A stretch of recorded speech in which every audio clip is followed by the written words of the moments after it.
Obrigado, dona Silvia. Só lembrando que ao final das 3 palestras nós abriremos para o espaço para questionamentos, perguntas, né? Mas agora nós temos, então, com a palestra As ações de fomento e apoio do CREA Santa Catarina para a implementação da norma. Palestrante, Aloísio Pereira da Silva. Seu currículo: Aloísio é engenheiro civil, MBA em administração, mestre em construção civil, doutor em engenharia civil e pesquisador visitante no Texas, AIM, Transportation Institute. Aloísio é conselheiro titular da Câmara Especializada de Engenharia Civil e coordenador da Comissão de Acessibilidade do CREA Santa Catarina. A palavra está com o senhor. Obrigado, Ramon.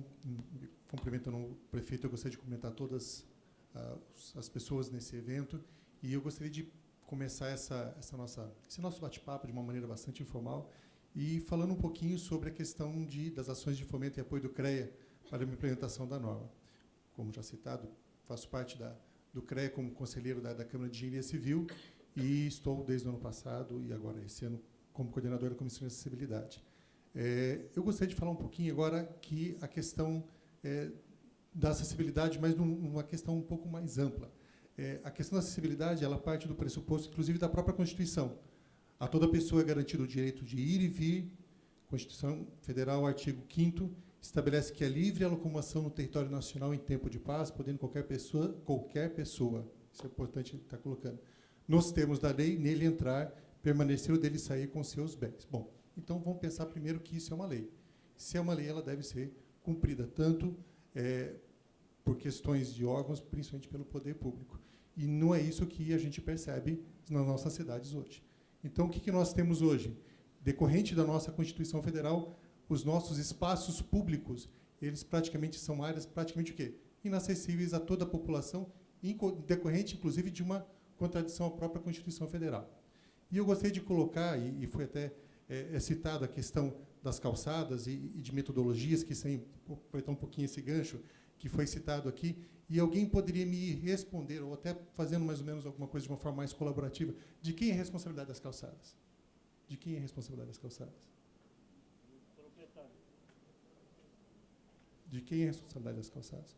Bom, nós vamos começar um pouquinho falando sobre a concepção de o que é uma calçada. Uma calçada, a partir do momento que você faz um desmembramento, a lei de a lei de zoneamento, quando você estabelece aquela área, 35% ela é destinada ao quê? A uma área de uso comum, uma área de uso público.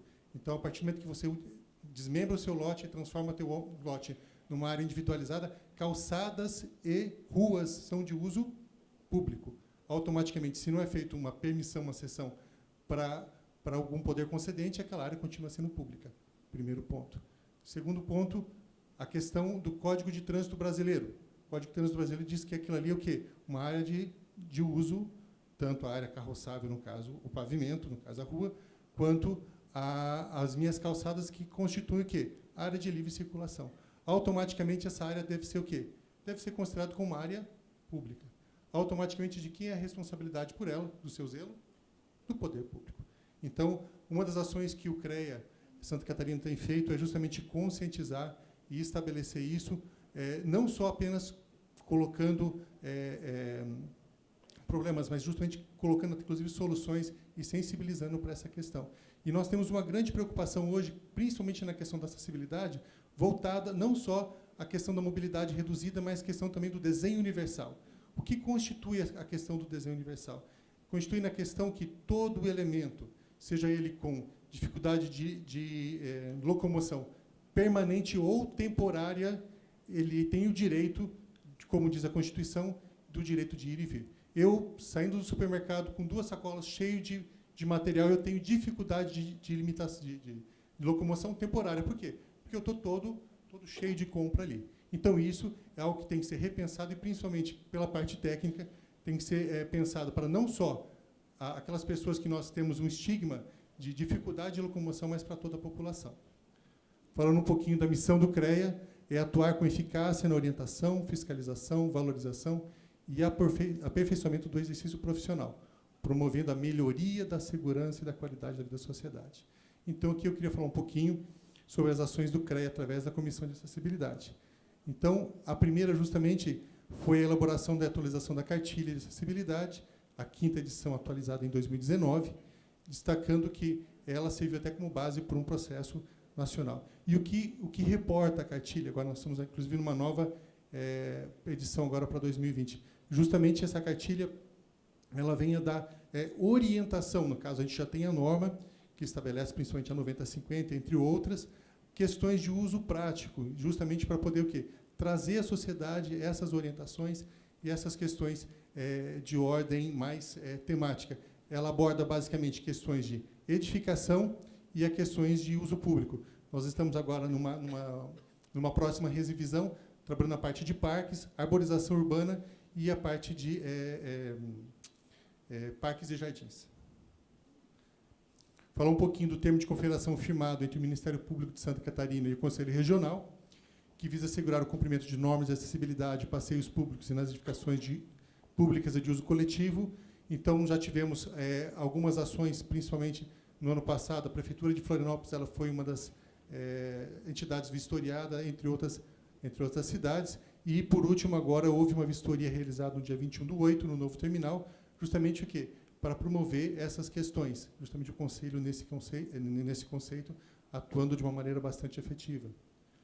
Outra questão relacionada a esse é a divulgação da cartilha, que justamente eu citei aqui, que ela tem a questão orientativa, porque nós temos a lei, e a lei, às vezes, ela tem dificuldade na interpretação, então a cartilha vem justamente a esmiuçar e dar um pouco mais de detalhe, tanto para o técnico, tanto para o leigo, para buscar o apoio do técnico nesse sentido. Então, nós temos a divulgação da cartilha do tema acessibilidade junto a estudantes de engenharia, aí nós temos o CREA Júnior muito atuante nessa questão, a questão junto às prefeituras, estados e demais órgãos através de palestras e da própria distribuição. Então, nós temos, no caso, ali alguns exemplos que eu coloquei, a distribuição ao secretário de Chapecó, o debate na prefeitura de Xanxerê e o nosso, a acessibilidade e inclusão, que foi na Semana Oficial de Engenharia e Agronomia, que, no caso, aqui foi em Maceió.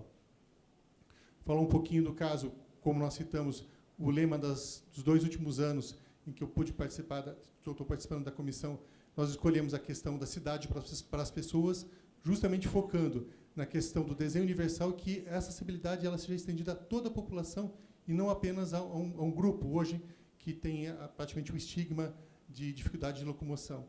Então, vou falar um pouquinho do último seminário que ocorreu o ano passado, nas dependências da Celesc, em que nós pudemos ter mais ou menos em torno de 200 pessoas, 180 a 200 pessoas, e que ele foi muito interessante porque ele tratou a questão da acessibilidade focado em edificações, infraestrutura e depois a parte de legislação aplicada com todos os conceitos em que foram debatidos. E principalmente voltando na questão que nós comentamos, promovam a ação de desenvolvimento de projetos nas áreas de edificação, mobilidade urbana e a questão de planejamento urbano, que é o foco de todo o conceito, e muito bem lembrado pela presidente do CAL, que é a questão a necessidade dos profissionais se empoderarem da questão do planejamento urbano dentro das cidades.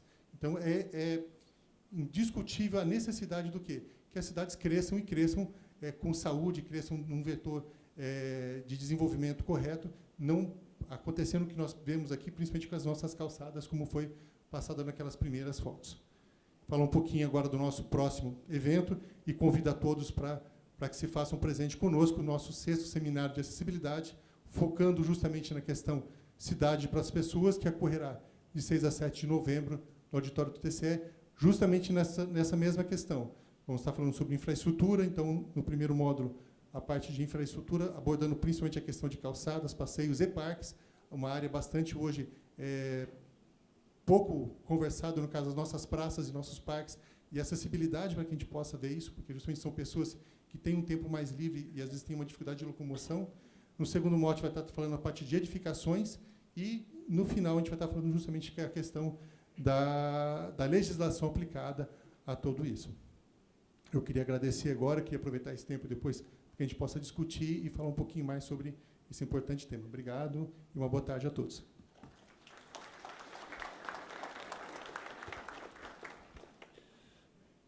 Muito obrigado, Aloísio. Só lembrando que, após a última palestra, será aberto um espaço para debate, onde as assessoras aqui da FECAM estão recolhendo as perguntas, tá? Vocês podem fazer as perguntas por escrito, que serão feitas aqui. Aquelas que, por acaso, porventura, não derem tempo de ser respondidas, serão respondidas e enviadas por e-mail. Ok? Bem, para a terceira palestra, as ações de fomento e apoio do Ministério Público de Santa Catarina para a implementação da norma. Convidamos o Dr. Douglas Roberto Martins, currículo do nosso palestrante, formado em Direito, mestre em Ciência Jurídica, promotor de Justiça e coordenador do Centro de Apoio Operacional dos Direitos Humanos e Terceiro Setor do Ministério Público de Santa Catarina. Por favor, doutor, a palavra está com o senhor. Boa tarde a todos e todas. Formato diferente aqui dessa palestra, né? Estou me sentindo no acústico MTV, só que, para sorte de vocês, eu não vou cantar. Até peço desculpas, vou ter que ficar de costas para boa parte da plateia aqui, vou falar sentado para conseguir me organizar com os meus papéis aqui na minha mão.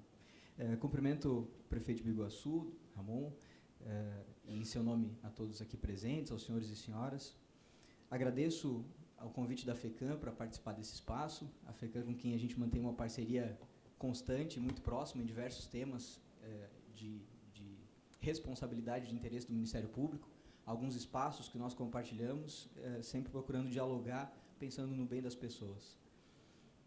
Esse tema de acessibilidade é um tema bastante caro para o Ministério Público, em que nós atuamos em diversas frentes e de diversas formas.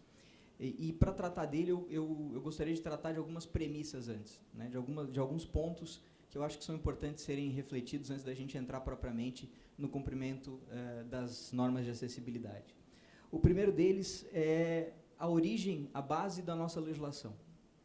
A LBI, ela é uma legislação, a Lei Brasileira de Inclusão, ela é uma legislação relativamente nova, de 2015, e ela tem inspiração em normativa internacional. Na Convenção sobre os Direitos da Pessoa com Deficiência, que foi incorporado no direito brasileiro, passando pelo procedimento previsto no parágrafo 3º do artigo 5º da Constituição. O que isso significa? Que ela passou por votação nas duas casas do Congresso Nacional e, por isso, ela tem força de emenda constitucional. A Convenção Internacional dos Direitos da Pessoa com Deficiência, ela ingressa no país como força de norma constitucional, da norma de mais alta hierarquia dentro do Estado brasileiro, e por isso não pode haver legislação infraconstitucional, seja de ordem federal, estadual ou municipal, que viole os direitos da pessoa com deficiência que são reconhecidos nessa convenção, que foi, então, ratificada pelo Estado brasileiro e incorporada. E a compreensão dessa percepção da acessibilidade, num segundo momento, né, o segundo ponto que eu prefiro destacar, é a respeito da compreensão do que é a deficiência, né, qual é o conceito de deficiência.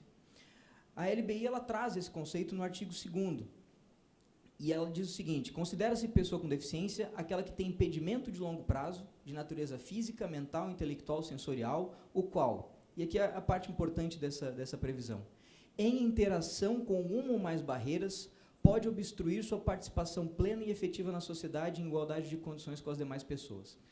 O que a Convenção Internacional e a LBI querem dizer com isso? A deficiência ela não é uma característica, não é simplesmente uma característica, ela surge da relação, da interação de um corpo, de alguém, com o meio e com as barreiras que esse meio pode impor para a minha integração e para a minha participação na sociedade. Tratar de acessibilidade é tratar de cidadania, de exercício de cidadania, de direito de ser cidadão, de participar, de existir. Todos nós temos necessidades. Eu acho que é importante conseguir ter esse olhar em relação à deficiência. Todos nós temos necessidades. E os espaços, tratando agora das barreiras físicas, das barreiras arquitetônicas, e os espaços eles são pensados para suprir essas nossas necessidades. Esse auditório, por exemplo, ele está lotado de cadeiras. Ter cadeira em um auditório é uma resposta a uma necessidade das nossas características físicas.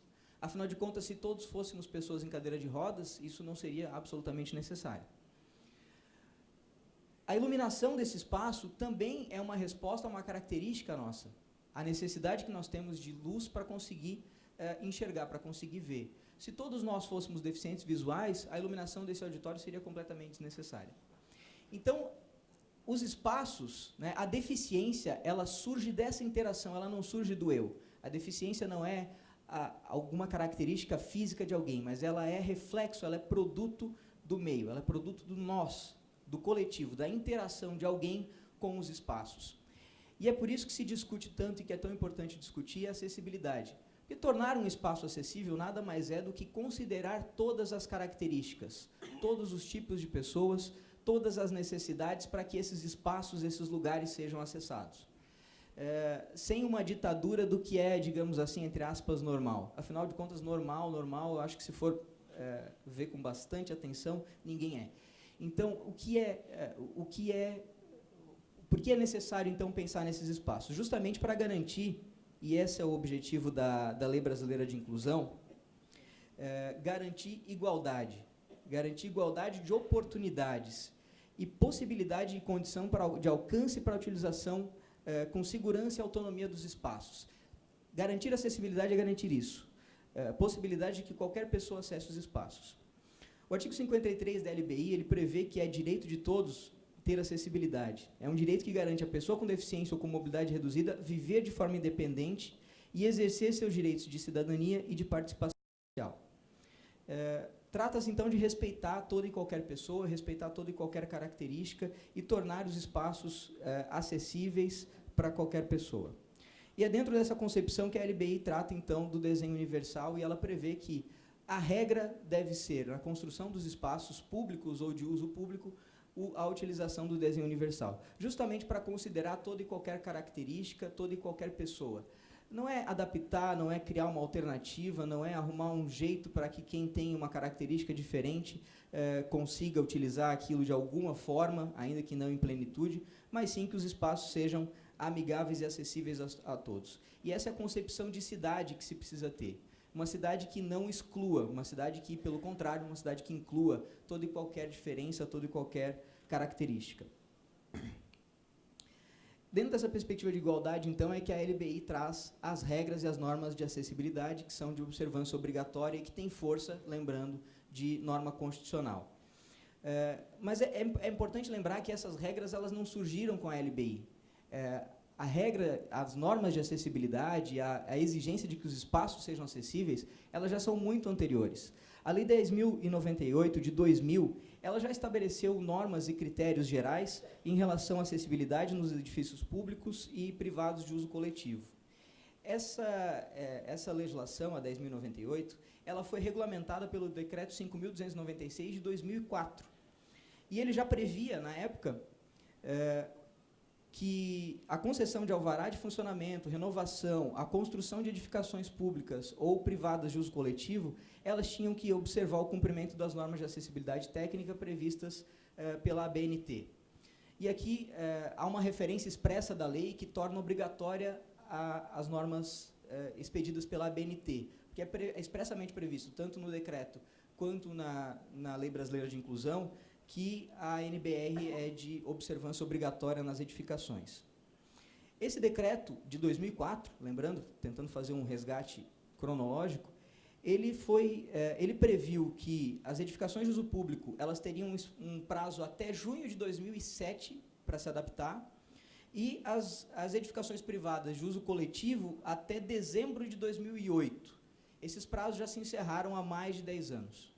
Então, não é uma novidade e não foi a LBI quem criou a obrigatoriedade de acessibilidade dos espaços. Com a LBI, porém, a gente tem um reforço, tem uma reafirmação sustentada em uma convenção internacional que foi incorporada ao Brasil como norma constitucional. E ela prevê, então, no artigo 57, que a edificação pública ou privada de uso coletivo, elas devem respeitar as regras de acessibilidade vigentes. Existem algumas exceções que são em relação às microempresas, empresas de pequeno porte e microempresas individuais. Por força do decreto 9.405 desse ano, elas têm prazos até junho de 2022 e junho de 2023 para realizar essas adequações de acessibilidade. Mas o importante, eu acho, com a LBI, o importante de se perceber disso, é a necessidade de uma mudança de cultura, de uma mudança de percepção e de perspectiva em relação às construções. Ninguém cogita fazer uma obra, quer dizer, não sei se cogita, porque também é tecnologia construtiva, eu não entendo muito bem, mas, na minha visão, ninguém cogita fazer sem cimento, sem equipamentos básicos, sem acabamento, e, da mesma forma, não se pode cogitar fazer uma obra ou construir algum espaço sem que ele seja acessível para todas as pessoas. E é no objetivo de garantir esse direito que o Ministério Público tem atuado. primordialmente, nós temos um papel de fiscalização da lei. A Constituição nos impõe isso, que o Ministério Público ele tem a obrigação de defender o regime democrático, a ordem jurídica e os interesses individuais e sociais indisponíveis. Está previsto no artigo 127 da Constituição. E nós não podemos, de forma alguma, nos afastar desse dever, né? A lei é o que nos sustenta e a lei é a finalidade da nossa atuação. Fazer com que ela seja cumprida, em especial aquilo que a Constituição prevê. Essa atuação foi reforçada no artigo 79, parágrafo 3º da LBI, quando diz que é incumbência da Defensoria Pública e do Ministério Público garantir e assegurar o cumprimento dos direitos e deveres previstos naquela lei, na Lei Brasileira de Inclusão. E é nesse sentido que o Ministério Público tem atuado. Nós temos algumas ferramentas que são comumente utilizadas, todos os senhores já conhecem, já devem ter ouvido falar delas, que são a recomendação, o termo de ajustamento de conduta e a ação civil pública, que são os instrumentos clássicos do Ministério Público. Porém, nós temos procurado, enquanto centro de apoio, que presta apoio e auxílio às promotorias de justiça do Estado, e é também como pensa a administração superior do Ministério Público, uma atuação diferente do ponto de vista da tutela coletiva, da tutela dos direitos difusos e coletivos, que é atuar de forma resolutiva. O que isso significa? Atuar a partir de indicadores sociais, de eleição de prioridades e com base especialmente no diálogo.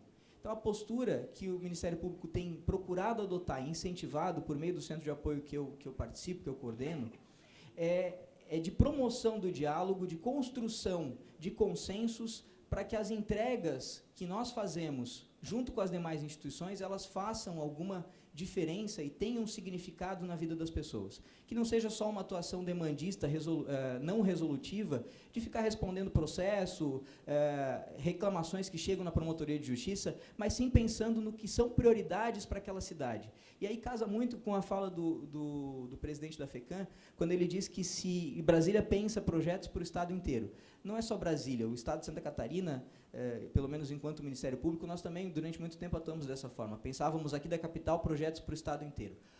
O fluxo hoje tem sido outro, a gente tem procurado trabalhar de outra forma. Conhecer as demandas das cidades, das comarcas, e temos trabalhado pelo Estado inteiro, fazendo contato com os conselhos de direitos, e aproveito o espaço para reforçar a importância, né, desses espaços plurais, democráticos, de construção das políticas públicas, em que o cidadão pode ser ouvido e pode participar efetivamente da construção da política pública. Então, nós temos buscado esse contato com os conselhos de direitos, e aqui em especial o Conselho de Direitos da Pessoa com Deficiência, para conhecer a realidade de cada cidade, de cada comarca, e trabalhar em cima dessas prioridades, trabalhar em cima daquilo que eles veem e enxergam como prioridade. É claro que é um trabalho que vai acontecendo paulatinamente. Nós já visitamos cerca de 10 cidades, 10 comarcas que abrangem quase 50 cidades nos últimos 2 meses, e temos mais 7 comarcas para serem visitadas até o final do ano, promovendo essa mudança de concepção, né, tentando promover e tentando estimular essa mudança de forma de atuação mais próxima e mais dialógica. E também procuramos construir esses espaços enquanto Ministério Público. Um dos programas que o Ministério Público desenvolve é o SC Acessível, que tem a participação do CAL, do CREA, da FECAM, onde se discutem as dificuldades para cumprimento das regras de acessibilidade, quais são as ações conjuntas que podem ser adotadas e desenvolvidas por esse grupo para tentar melhorar e estimular o cumprimento das regras de acessibilidade. Então, uma das questões que nós estamos discutindo hoje, como já foi lembrado pela Sílvia, é a unificação, ou uma tentativa de conversa entre os diversos órgãos de fiscalização para uniformizar entendimentos, uniformizar regras a serem cumpridas nas questões de acessibilidade quanto à interpretação da NBR, da norma que regulamenta essa questão. O Ministério Público ele também disponibiliza materiais e tem disponibilizado agora um curso EAD, um curso à distância, que foi formatado pelo Ministério Público sobre acessibilidade. É um curso que traz conceitos simples, não é um curso mais aprofundado, tem uma carga horária curta, tem recebido também sugestões do CAL e do CREA a respeito de melhorias que possam ser feitas nesse curso, mas ele é disponibilizado a todos os profissionais e incentivado em especial aos profissionais que atuam nos municípios, como uma forma de trazer ali alguma reflexão mínima sobre regras de acessibilidade. Enfim, é mais ou menos nessa perspectiva que a gente tem procurado trabalhar. construindo pontes, se colocando como parceiros, sem esquecer, evidentemente, do nosso papel e da nossa obrigação constitucional de fiscal da lei e de cumpridor e de garantidor da efetivação dos direitos e garantias constitucionais, dentre eles o direito à acessibilidade, o direito ao respeito à igualdade e o direito à inclusão da pessoa com deficiência.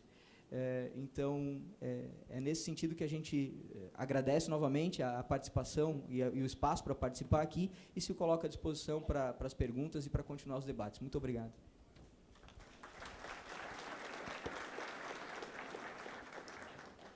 Queremos mais uma vez agradecer ao Dr. Douglas, que inclusive esteve em Biguaçu também, com a sua comissão lá no Ministério Público, lá na Prefeitura.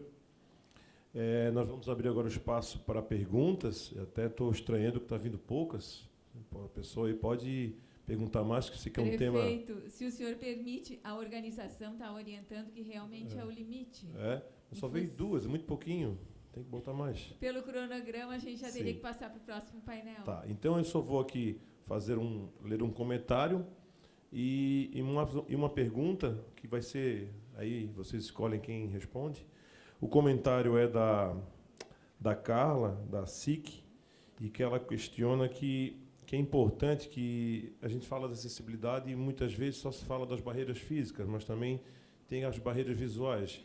E ela disse que é importante que todos os eventos cuidem da acessibilidade. Tem uma pessoa cega na plateia e a orientação é que seja falado fora do microfone a apresentação visual, e, né, que deve ser traduzida para essa pessoa. Então, é só esse comentário que essa moça, a Carla, ela coloca. E também, mais uma pergunta, se existe alguma forma de padronizar as calçadas através de lei, qual o impacto disso para os municípios? Essa pergunta foi feita, não sei se a Luísa quer responder.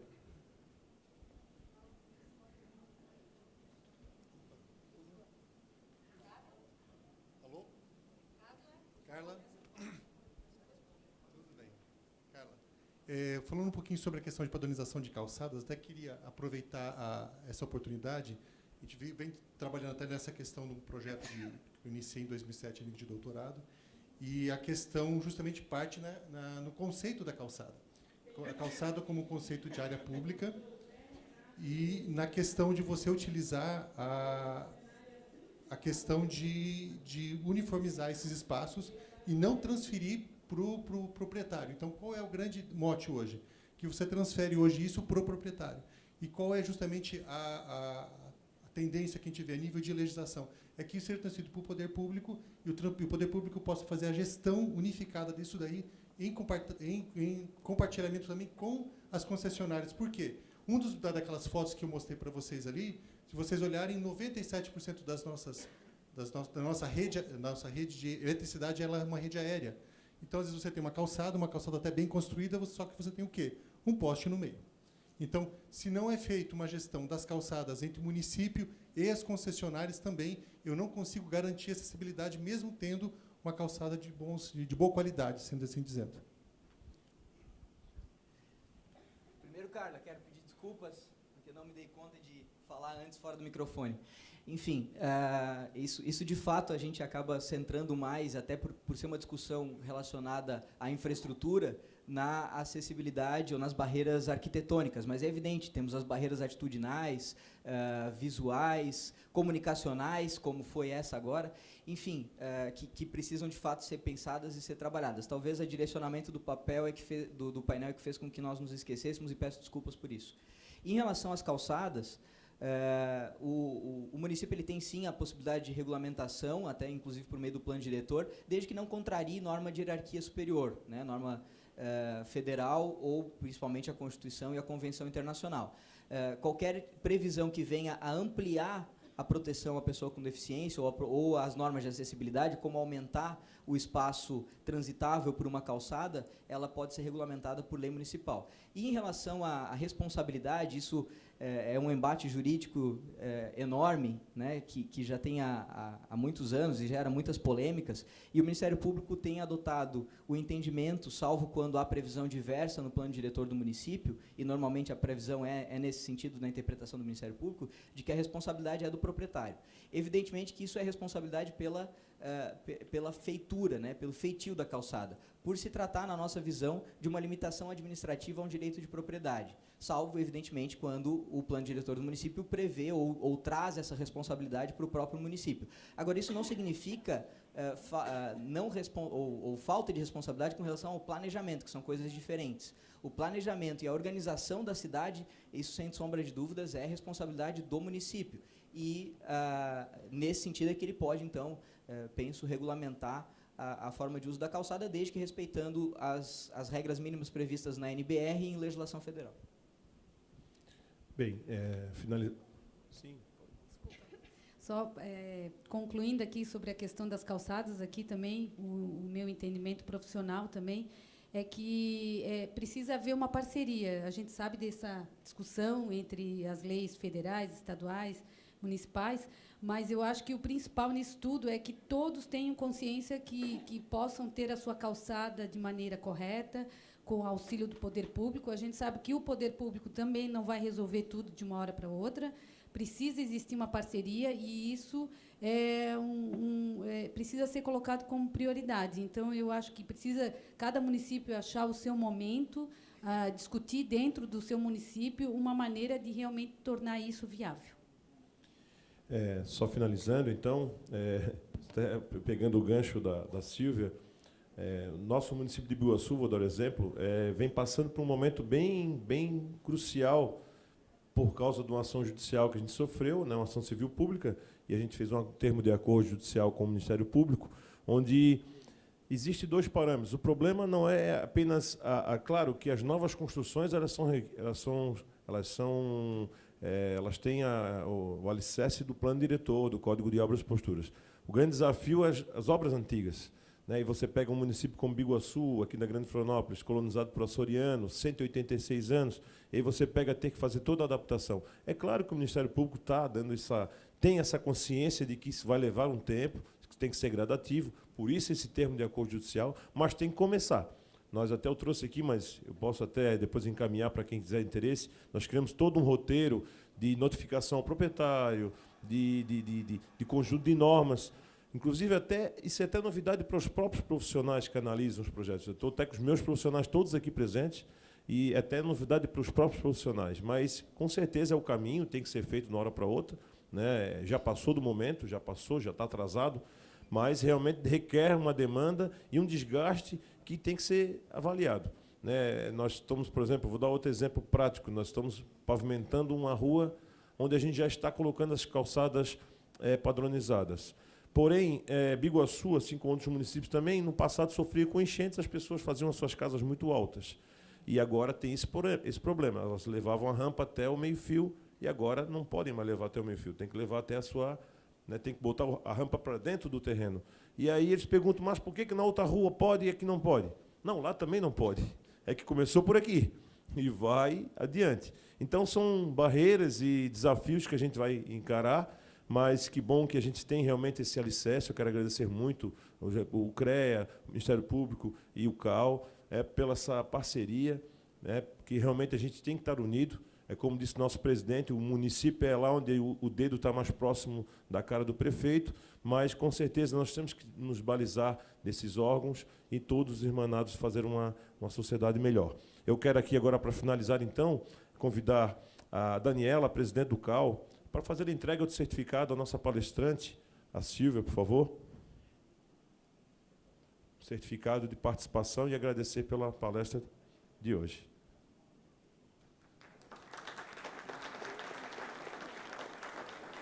Quero chamar aqui o Marcelo Cunha, fazer a entrega ao nosso amigo Aloísio. Pode sim. Obrigado.